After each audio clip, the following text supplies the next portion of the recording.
À quoi ressemblerait la Terre si elle avait vu le jour dans un autre système stellaire? J'ai fait quelques recherches pour toi afin de le savoir. Et ce que j'ai découvert s'est révélé étonnamment positif. Des tropiques chauds, des vents forts et des libellules géantes. Mais bon, je vais tout expliquer depuis le début. Entre 1995 et aujourd'hui, la NASA a découvert plus de 4100 planètes situées en dehors du système solaire. Malheureusement, la plupart d'entre elles sont soit des boules de glace comme Neptune, soit des géantes gazeuses comme Jupiter. Mais il y a quand même pas moins de 161 planètes semblables à notre Terre. Et l'une d'entre elles est très proche de nous, dans la constellation du Centaure. Il y a 3 étoiles dans cette constellation. Les 2 premières s'appellent Alpha Centauri A et Alpha Centauri B. Si tu vis dans l'hémisphère sud, tu les as probablement vues. Elles sont très brillantes. À cause de cela, on dirait qu'il ne s'agit que d'une seule grosse étoile. Elles tournent l'une autour de l'autre très lentement. Et puis, il y a une 3e étoile, pas très loin d'elle. Une minuscule naine rouge, Proxima Centauri. Elle a reçu son nom en raison de sa proximité avec notre Soleil. Cette étoile est la plus intéressante, alors parlons-en davantage. Proxima Centauri se trouve à seulement 4,5 années-lumière de nous. Une année-lumière correspond à environ 9600 milliards de kilomètres. Ouais, si nous essayons de nous y rendre, notre voyage en navette spatiale nous prendrait un peu plus de 165 000 ans. Tu crois que c'est beaucoup? À l'échelle de l'univers, c'est un peu comme si tu allais de ton canapé jusqu'à ton réfrigérateur.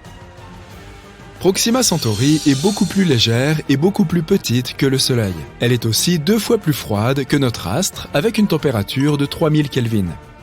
C'est pourquoi nous ne pouvons pas la voir sans télescope. Mais la bonne nouvelle, c'est qu'elle brûlera pendant des milliers de milliards d'années. Et tu n'as pas à t'inquiéter, elle ne dévorera pas ses éventuels futurs voisins comme notre propre Soleil. Et oui, l'exoplanète que j'évoquais plus tôt est située juste à côté de Proxima Centauri. Cette planète s'appelle Proxima b. Oui, je sais, les scientifiques se sont surpassés le jour où ils ont inventé tous ces noms. J'espère que tu ne t'en mêleras pas les pinceaux. Elle est légèrement plus grande et plus massive que notre Terre. Et elle est située dans la zone habitable de Proxima Centauri. Cela signifie qu'il peut y avoir de l'eau et même des micro-organismes là-bas. Oui, il est possible qu'un jour nous y trouvions la vie.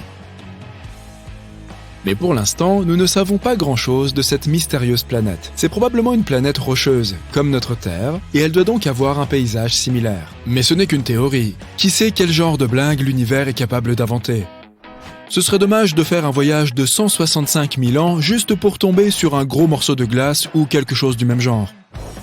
Heureusement, nous n'aurons probablement pas à attendre aussi longtemps. Nos plus grands savants sont en train de développer une technologie qui nous permettra de nous déplacer à une vitesse proche de celle de la lumière. S'ils réussissent, nous pourrons atteindre Proxima b en seulement 20 ans. Mais trêve de bavardage, cette vidéo ne porte pas sur Proxima b. Elle porte sur ce qui serait arrivé si la vie était apparue non pas dans notre système solaire, mais dans Alpha Centauri. Et si nous gravitions autour de Proxima Centauri, ou des 2 autres étoiles? Alors maintenant, imaginons que la Terre ait remplacé Proxima b. Je vais appeler cette nouvelle planète la Nouvelle Terre. On dirait que moi non plus je ne suis pas super doué pour les noms. Tout d'abord, parlons de l'orbite. Cette nouvelle Terre doit être environ 25 fois plus proche de son étoile que Proxima b ne l'est. Sinon, il va y faire un froid inimaginable. Déplaçons donc la planète un peu plus près. Parfait. Une journée dure toujours 24 heures. Mais notre période orbitale est très élevée. Proxima b tourne autour de son étoile en 11 jours. Mais nous y arriverons en seulement 8 jours. Tu pourras fêter ton anniversaire toutes les semaines. Super, mais attends, il y a un petit problème. Tu vois, Proxima Centauri est une étoile éruptive. Cela signifie que, parfois, sans prévenir, elle projette des vents stellaires. Ces vents transportent tout un tas de particules ionisées, qui se déposent ensuite sur les planètes. Oui, notre Soleil lui aussi fait ça. Mais Proxima Centauri nous bombarde avec une puissance 2000 fois supérieure. Les niveaux de radiation sont donc hors normes, c'est le moins que l'on puisse dire. Mais ne t'inquiète pas, tout va bien. Tout ce dont nous avons besoin, ce sont de champs magnétiques incroyablement robustes. Ils nous permettront d'avoir une atmosphère très épaisse et de nous protéger des coups de colère de Proxima Centauri. Mais maintenant, il va faire très chaud. Ou pas. Encore un problème. Les scientifiques ne savent toujours pas exactement comment les planètes de Proxima Centauri gravitent autour d'elle. Et s'il s'avérait qu'elles sont en état de verrouillage gravitationnel comme notre Lune? Alors, une moitié de notre nouvelle Terre serait une poêle à frire, et l'autre moitié serait constituée de déserts glacés. Allez, ce n'est pas grave, nous nous installerons simplement quelque part au milieu. Je n'imaginais pas que je dirais ça un jour, mais il fera certainement doux au pôle Nord. Et si nous avons un peu de chance avec la rotation de notre planète, nous jouirons d'un climat tempéré et douillet. La moyenne sera d'environ 21 degrés et il n'y aura pas de températures extrêmes. Sur cette nouvelle Terre, nous disposerons de beaucoup plus d'eau. La météo y sera généralement assez folle, des vents très forts et des pluies dévastatrices qui pourront durer assez longtemps. Mais on pourra s'adapter. Les changements de température sont beaucoup plus perceptibles dans les montagnes. Tout comme sur Terre, plus tu montes, plus il fera froid. Sauf qu'il fera très froid ici, au sommet. Pour cette raison, il y aura des jungles au bas des montagnes et des collines et des déserts enneigés sur les sommets. Mais en général, ce sera presque comme sous les tropiques terriens. La flore y sera abondante. Les arbres seront peu élevés mais luxuriants. Notre atmosphère épaisse facilitera aussi le vol. Il y aura donc beaucoup de grands animaux volants. Par exemple, des libellules avec une envergure de 5 mètres. Passons à autre chose. Le ciel y sera beaucoup plus clair que sur Terre et très nuageux. Parfois, il aura l'air complètement blanc. Mais le ciel étoilé y sera magnifique et lumineux. Imagine, 4 soleils. Le principal, ce sera Proxima Centauri. Nous pourrons également voir les étoiles Alpha Centauri A et B, qui seront très brillantes. Et enfin, notre bon vieux Soleil, une superbe étoile lointaine. Allez, je t'autorise à verser une larme pour notre vieille Terre. Il y aura quelques planètes près de nous, comme Proxima Centauri C. L'étoile haute est entourée de 2 ceintures de poussière cosmique. Tu auras donc droit à de splendides panoramas nocturnes. Au final, nous aurons donc une planète un peu folle, mais magnifique et verdoyante. Personnellement, j'accepterais d'y emménager dès le mois prochain. Et toi, qu'en dis-tu? Partage ton avis dans les commentaires. Très bien, maintenant nous savons ce qui serait arrivé si notre Terre avait vu le jour près de Proxima Centauri. Mais si elle était apparue autour des 2 autres étoiles? Malheureusement, il nous serait impossible de tourner autour de 2 étoiles en même temps. Les scientifiques pensent qu'il y a une planète qui saute d'une orbite à l'autre entre Alpha Centauri A et B. Mais elle est probablement très froide. Choisissons donc Alpha Centauri A. Tout comme sur la nouvelle Terre, les températures moyennes y seraient d'environ 21 degrés. Mais les variations de température seraient assez importantes. Elles passeraient de moins 73 degrés au pôle sud à 45 degrés à l'équateur. Près du nord, il ferait donc plutôt bon vivre. Une journée durerait toujours 24 heures et la période orbitale serait d'1 an et 1 mois. Ce serait plus ou moins pareil près d'Alpha Centauri B, mais la période orbitale y serait d'environ 6 mois. Les autres conditions y seraient très similaires à celles de la Terre. Les changements de saison ne seraient presque pas perceptibles. Les températures ne changeraient pas beaucoup non plus. Où que nous nous installions, l'étoile voisine serait bien visible, mais nous ne verrions probablement pas Proxima Centauri. Et c'est à peu près tout. Bien sûr, tout cela suppose des conditions parfaites. Tout comme sur Terre, le moindre changement, qu'il s'agisse d'une atmosphère trop ténue ou d'une plus grande distance par rapport à l'étoile, et tout tombe à l'eau. Nous avons donc eu énormément de chance avec notre Terre. Mais les possibilités de découvrir une planète habitable sont très élevées. Au minimum, il y a 15 millions de planètes dans notre univers où nous pourrions trouver de la vie.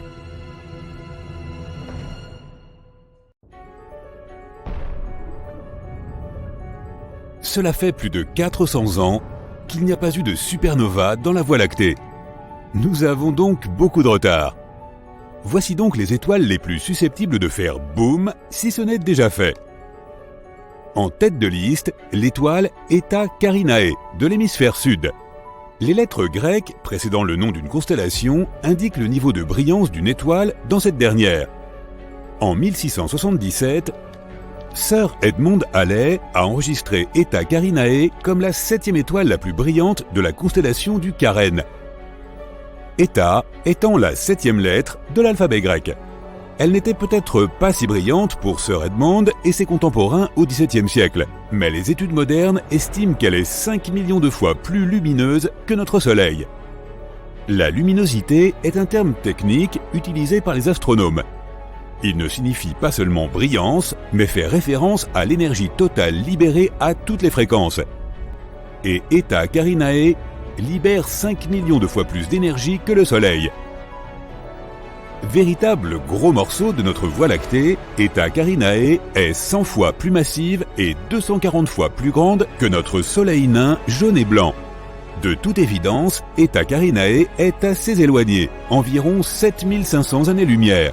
Pourtant, même à une telle distance, si cette étoile devient hypernova, elle peut quand même avoir un impact sur la couche d'ozone de la Terre, perturber les communications par satellite et blesser les astronautes. 159 ans après l'observation de Halley, Eta Carinae a connu une explosion de type nova. Elle est passée de l'état d'étoile de faible luminosité à celui de la deuxième étoile la plus brillante visible depuis la Terre. Mais seulement pendant 27 ans. De 1836 à 1863, Eta Carinae était la deuxième étoile la plus brillante visible de chez nous après Sirius, l'étoile du chien, qui n'est qu'à 8 années-lumière. Depuis 1863, à part quelques poussées, Eta Carinae est revenue à sa luminosité d'origine, soit une magnitude de 4,5. Les astronomes pourraient nous présenter des excuses pour la nomenclature de la magnitude des étoiles. Plus une étoile, une planète ou une lune est brillante, plus sa magnitude est faible. Ainsi, les étoiles qui sont plus brillantes que la magnitude 1 sont soit de magnitude 0, soit de magnitude négative. La pleine lune, par exemple, a une magnitude de -13. Une étoile de magnitude 4,5, comme Eta Carinae, est assez peu visible depuis la Terre, mais tu la verrais clairement dans un ciel nocturne sans pollution lumineuse si tu vivais au sud de la latitude du Caire. 30 degrés de latitude nord est le point le plus au nord d'où l'on peut observer cette étoile. Mais Eta Carinae est actuellement en train de faire quelque chose. Elle brille de nouveau, et elle est même plus brillante qu'elle ne l'a jamais été depuis 1864. C'est une situation complexe. Eta Carinae est en réalité constituée de deux étoiles, Eta Carinae A et Eta Carinae B. Il y a une troisième étoile à proximité qui interagit également avec la dynamique de cette étoile double. Logiquement, elle s'appelle Eta Carinae C. Formée de deux globes de gaz hypermassifs qui se dilatent à 20 millions de km/h, Eta Carinae est sans aucun doute l'une des étoiles les plus étranges que tu puisses voir. Rappelle-toi qu'elle se situe à 7500 années-lumière de nous. Si quelque chose lui arrivait au cours des 7500 dernières années, comme une hypernova, nous ne le saurions même pas, car aucun des rayonnements électromagnétiques d'Eta Carinae ne serait encore parvenu jusqu'à nous. Les astronomes surveillent de près Eta Carinae, car elle pourrait devenir une hypernova à tout moment, ou peut-être l'a-t-elle déjà fait il y a 5000 ans. Dans ce cas, nous n'aurions plus qu'à attendre 2500 ans pour le découvrir. Parmi une liste de plus de 30 étoiles susceptibles de devenir des supernovas, Rho Cassiopeiae est le choix de nombreux astronomes. Rho étant la 17e lettre de l'alphabet grec, cela signifie que Rho Cassiopeiae est l'étoile ayant la 17e magnitude la plus brillante de la constellation de Cassiopée. Pourtant, c'est l'une des 7 seules étoiles hypergéantes jaunes connues dans la Voie lactée. Encore un gros morceau. Pour être visible à une magnitude de 4,5 à environ 10 000 années-lumière, ce doit être une très grosse étoile, une hypergéante. Placée là où se trouve le Soleil, elle engloberait l'orbite de Mars. Mais elle est encore jaune. Si elle était rouge, cela indiquerait une température de surface plus froide. Donc, aussi énorme soit-elle, Rho Cassiopeiae est toujours aussi chaude que notre Soleil, voire un peu plus. Cela ne peut signifier que deux choses. 1. Au plus profond de son noyau, Rho Cass fusionne des atomes bien plus lourds que l'hydrogène ou l'hélium. Et 2. Elle produit beaucoup plus d'énergie qu'une étoile géante rouge. En 2000, Rho Cassiopeiae a fait une éruption massive. Elle s'est illuminée en éjectant 10 000 fois la masse de la Terre dans l'espace à 4 fois la vitesse du son. Les astronomes ont détecté la signature d'oxyde de titane dans cette éruption. Cela signifie que Rho Cassiopeiae est beaucoup plus proche qu'on ne pensait d'une supernova, voire d'une hypernova. Le fer se situe juste quelques échelons au-dessus du titane dans le tableau périodique des éléments. Quand le fer se forme, la fusion s'arrête et une étoile s'effondre. Rho Cassiopeiae en est donc proche, ou plutôt en était proche, car l'éruption observée en l'an 2000 s'est réellement produite 10 000 ans auparavant. De nombreux astronomes pensent que Rho Cassiopeiae est déjà devenue une hypernova, a formé un trou noir et n'existe même plus. De son côté, Bételgeuse a attiré l'attention sur elle il n'y a pas si longtemps. Elle s'est considérablement affaiblie et n'est plus qu'à 37% de sa luminosité habituelle. Se prépare-t-elle à devenir une supernova ? Bételgeuse est de loin l'étoile la plus brillante de tout le ciel, en lumière infrarouge. Ce détail est important car il est lié au statut de Bételgeuse en tant que candidate à la supernova.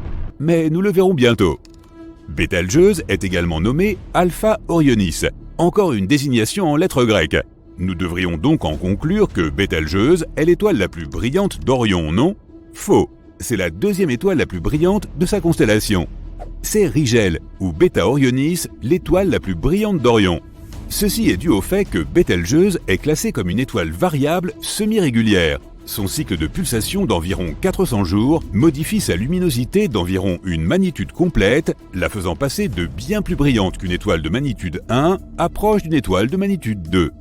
Mais on n'a jamais observé une diminution de luminosité de Bételgeuse aussi rapide et radicale que récemment. De fin 2019 à mi-2020, Bételgeuse a traversé une période d'atténuation substantielle lors d'une éjection de masse. Les astronomes du monde entier ont sauté sur l'occasion et au cours de leurs investigations, ils ont trouvé de nouvelles données surprenantes sur Bételgeuse. Premièrement, Bételgeuse n'est pas aussi éloignée que nous le pensions. Elle se trouve en fait à 548 années-lumière, soit 25% plus proche que la distance mesurée avant. Deuxièmement, le diamètre de Bételgeuse a été réduit du même pourcentage. On sait donc qu'elle est 25% plus petite que ce que l'on croyait auparavant. La cause de cette atténuation spectaculaire a également été déterminée. Bételgeuse a éjecté un nuage de gaz contenant du magnésium qui a bloqué une grande partie de la lumière provenant de l'étoile, la faisant apparaître beaucoup moins brillante qu'elle ne l'était réellement. Le magnésium n'est même pas à mi-chemin du fer sur le tableau périodique, ce qui signifie que Bételgeuse n'est pas aussi proche de la supernova qu'on le croyait auparavant. Lorsque du fer commence à se former dans une étoile, cela signifie qu'elle est sur le point de mettre un terme à ses réactions de fusion.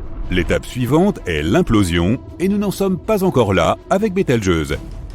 Cette étoile émet la majeure partie de son énergie sous forme de lumière infrarouge, ce qui indique que son noyau brûle encore probablement de l'hélium, et non quelque chose qui augmenterait considérablement sa chaleur, comme le carbone par exemple.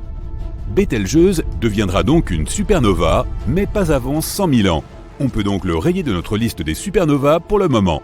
Quant à la manière de prononcer correctement Bételgeuse, tu peux le faire comme bon te semble. Tu peux même dire Bételgeuse si tu en as envie. La supernova 1987A a pris les astronomes par surprise lorsqu'elle a illuminé le grand nuage de Magellan, situé à plus de 100 000 années-lumière de la Voie lactée. C'est alors que l'attention s'est portée sur une étoile similaire, beaucoup plus proche de la Terre, Rigel, de la constellation d'Orion. Pourrait-elle nous surprendre en devenant soudainement une supernova ? Il existe un phénomène appelé le problème des supernovas. Il semble que les étoiles faisant plus de 17 fois la masse du Soleil ne se transforment pas toujours en supernova. Récemment, une géante rouge a tout simplement disparu sans passer par la case supernova. Ce phénomène s'était souvent produit dans des simulations informatiques de supernova, mais il a fini par se produire dans la vie réelle. Rigel fait 21 fois la masse du Soleil. Donc deviendra-t-elle une supernova ou disparaîtra-t-elle simplement dans le trou noir qu'elle créera en son cœur ? Les astronomes et les physiciens poursuivent leurs recherches pour en apprendre davantage sur la dynamique des étoiles massives en scrutant le ciel à la recherche de la prochaine supernova qui se produira dans la Voie lactée. En attendant, nous pouvons être sûrs que la Terre n'est pas menacée par les effets des explosions de supernovas proches. Nous vivons dans un quartier stellaire plutôt calme, sauf pour les Martiens qui vivent à côté de nous. Tu as conduit toute la nuit pendant des heures. Tu n'as pas eu l'occasion de dormir, donc ton esprit est un peu embrumé. Tu arrêtes la voiture et sors pour te dégourdir les jambes. Tu lèves les yeux au ciel et tu vois un magnifique lever de soleil. Seulement, attends, il n'y a pas un, mais 3 soleils dans le ciel. Tu te frottes les yeux, mais non, il y a toujours 3 étoiles brillantes dans le ciel. Non, notre étoile n'a pas été divisée en 3. Elle n'a pas non plus été visitée par 2 autres étoiles. C'est ce qu'on appelle une parélie. Elle se produit surtout pendant les fortes gelées, lorsque de petits cristaux de glace présents dans le ciel déforment la lumière. Par conséquent, tu peux voir 3 points lumineux dans le ciel au lieu d'un seul. Ce phénomène est aussi appelé un halo. Habituellement, il s'agit simplement d'un cercle autour du Soleil. Il est aussi possible d'observer un halo la nuit. Il suffit de regarder un lampadaire et tu verras un cercle lumineux autour de lui. Parfois, un halo peut prendre une forme plus fantaisiste. S'il y a beaucoup de glace dans l'air, la lumière est encore plus déformée. Tout comme dans une pièce avec une douzaine de miroirs. Alors le halo peut prendre la forme d'un œil humain. À cause de ce phénomène, une fausse aube peut aussi se produire. Alors que tu regardes l'horizon, l'aube commence et le bord du soleil apparaît. Encore un peu et... Attends, le soleil commence à se dissoudre dans le ciel. Après quelques instants, il fait de nouveau nuit. Et seulement 1 minute plus tard, le vrai soleil montre son visage. C'est le même effet de courbure de la lumière que tu as vu auparavant avec les 3 soleils. Seulement cette fois-ci, la lumière est courbée verticalement et non horizontalement. Et au lieu du vrai soleil, c'est son reflet dans les cristaux de glace que tu as aperçu.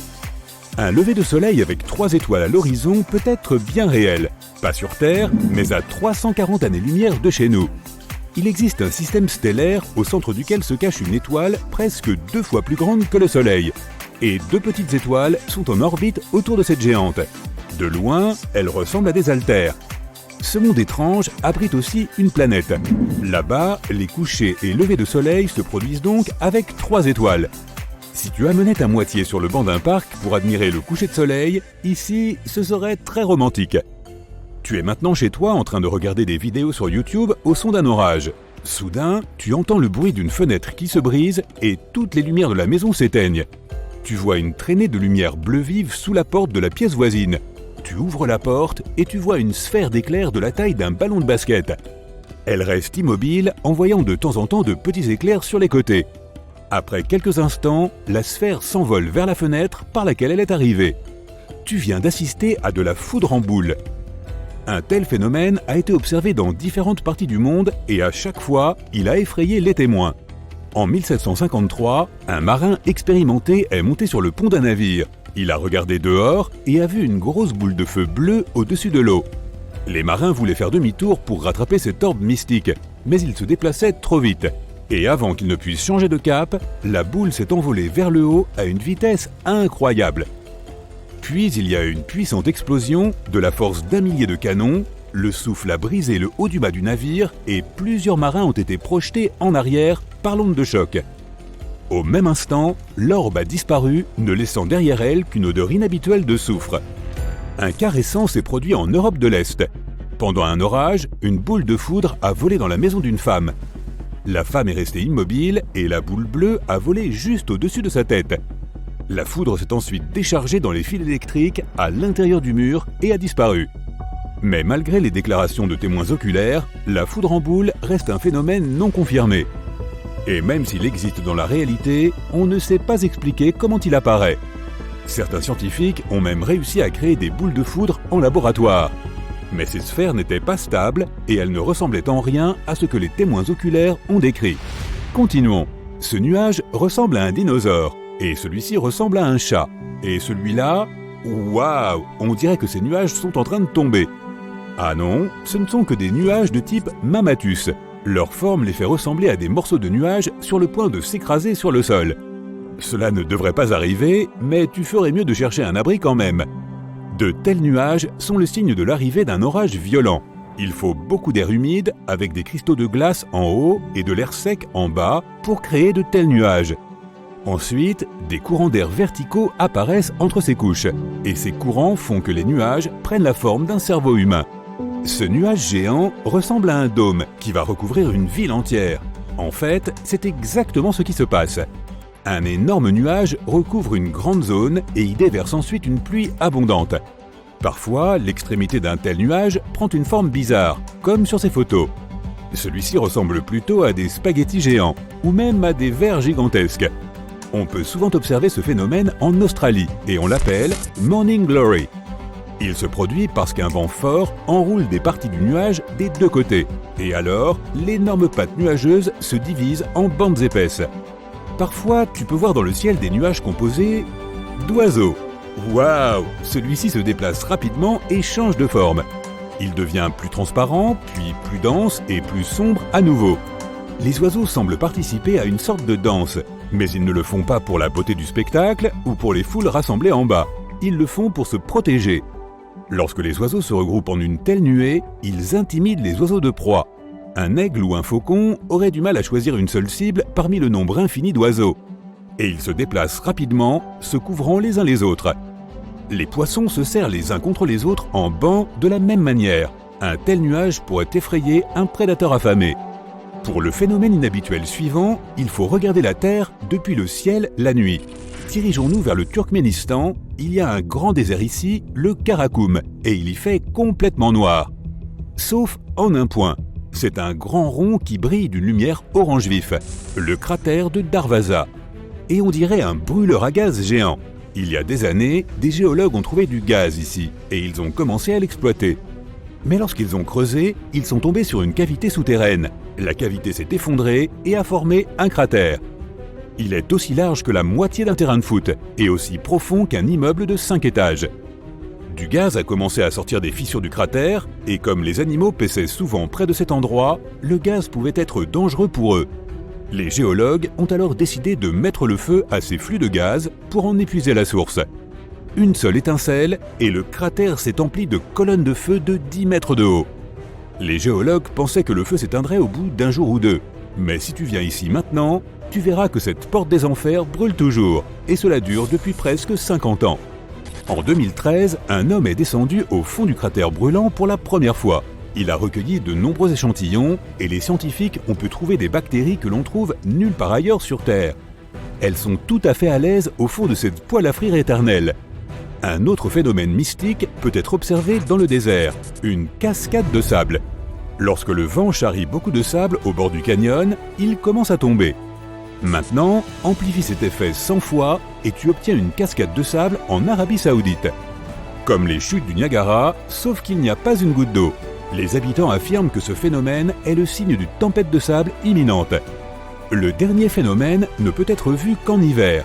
Sur une rivière gelée, tu vois une pierre étrange qui sort de la glace. Mais quand tu t'approches, tu prends peur car tu réalises que ce n'est pas une pierre, mais le museau d'un crocodile. Mais ne t'inquiète pas, il ne peut pas sauter de sous la glace et te mordre. Et l'animal n'est pas en difficulté comme tu pourrais le penser. Les crocodiles ne peuvent pas respirer sous l'eau et ils doivent constamment remonter à la surface pour respirer. Mais quand l'eau gèle, cela devient impossible. Les crocodiles sortent donc leur nez avant les fortes gelées et laissent la moitié de leur corps à la surface. Ils peuvent ainsi respirer en toute sécurité. De plus, la glace et l'air froid refroidissent les crocodiles et ralentissent leur métabolisme. C'est ainsi que ces reptiles peuvent survivre au froid